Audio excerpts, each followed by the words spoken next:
आपने यह लाइन तो जरूर सुनी होगी कि जीतना तब आवश्यक हो जाता है जब लड़ाई अपने आप से हो। यह कहानी भी कुछ ऐसी ही है। ब्रिटेन का एक ऐसा युवक जिसने संघर्ष करके अपने आप पर जीत हासिल की। यह आपके भी जीवन की कहानी हो सकती है, क्योंकि इस कहानी में जो भाव निहित है वह एकदम सत्य है। यह अंधेरे से निकलकर उजाले की ओर बढ़ने की कहानी है। यह कहानी इस आशा को जगाती है कि आप परिस्थितियों के गुलाम नहीं हैं।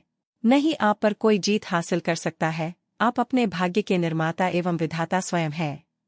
स्टीफन के अंदर हर वो बुराई थी जो किसी भी इंसान के लिए आत्मघाती हो सकती है। इसे भाग्य का दोष कहें या नियति का क्रूर मजाक, जो माता पिता बचपन में ही चल बसे नाते रिश्तेदार महज नाम के लिए थे, जिसके कारण उसे कभी न अच्छा माहौल और न ही सही मार्गदर्शन मिला। स्टीफन का कोई दोस्त भी नहीं था। अगर उसके साथ कोई था तो वह थी शराब, धूम्रपान, बुरी संगति जैसी बुरी लत।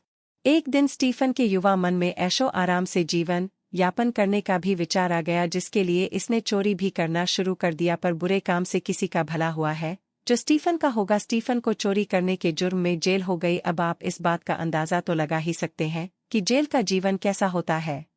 और इसी जेल के जीवन का असर स्टीफन पर भी दिखने लगा। उसे अनिद्रा, सिरदर्द, कब्ज तथा कई मानसिक रोगों ने उसे अपने गिरफ्त में कर लिया। एक बार को उसे लगा कि यह सब समस्या खाने में गड़बड़ी की वजह से हो रही है, पर उसने इस बात को भी नजरअंदाज कर दिया। क दिन स्टीफन घूमते घामते जेल के बूचड़खाने में पहुंचा। वहां पर उसने मरे हुए पशुओं की लाश को उल्टे लटका देखा। इस दृश्य से उसे बहुत गहरा झटका लगा और उसी दिन से उसने मांस भक्षण को त्यागने का संकल्प ले लिया। जेल के अंदर रहकर अपने संकल्प का पालन करना उसके लिए कठिन था, लेकिन उस मरे पशु को देखने का उसके मन पर इतना गहरा असर था कि जहां अन्य कैदी शराब और मांस पर जी रहे थे, वही स्टीफन ताजा और सुपाच्य भोजन लेने का प्रयास कर रहा था।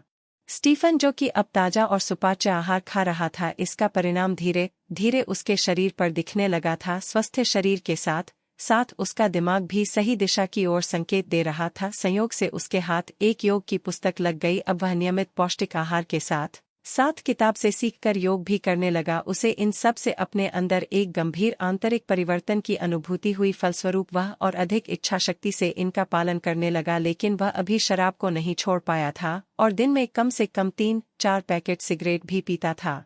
उसे इस बात का अंदाजा हो गया था कि वह इनका सेवन कर अपने फेफड़ों को बर्बाद कर रहा है।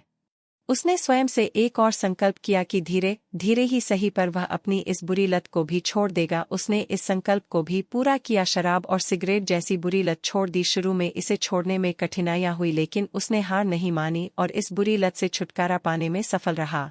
स्टीफन की अच्छी आदतों की वजह से एक दिन ऐसा भी आया कि वह शारीरिक, मानसिक, भावनात्मक एवं आध्यात्मिक हर स्तर पर स्वस्थ एवं संतुलित अनुभव करने लगा। लेकिन एक कमी वह अभी भी अपने अंदर महसूस कर रहा था और वह कमी थी नकारात्मक विचारों की। इसे दूर करने के लिए वह अपने नकारात्मक सोच एवं विचारों को लिखित रूप से अपने पास रखने लगा और प्रतिदिन संकल्प की तरह पढ़ता रहा।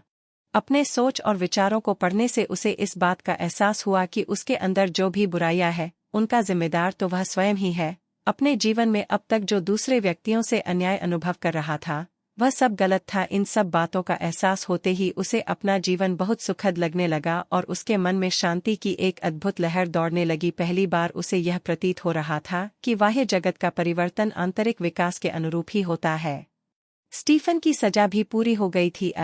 उसे रिहा कर दिया गया, लेकिन उसे इस बात की अत्यधिक खुशी थी कि वह अपनी बुरी आदतों से आज़ाद हो चुका था। जीवन का अनुभव उससे कह रहा था, बाहरी स्वतंत्रता की अपेक्षा आंतरिक स्वतंत्रता अधिक मूल्यवान है।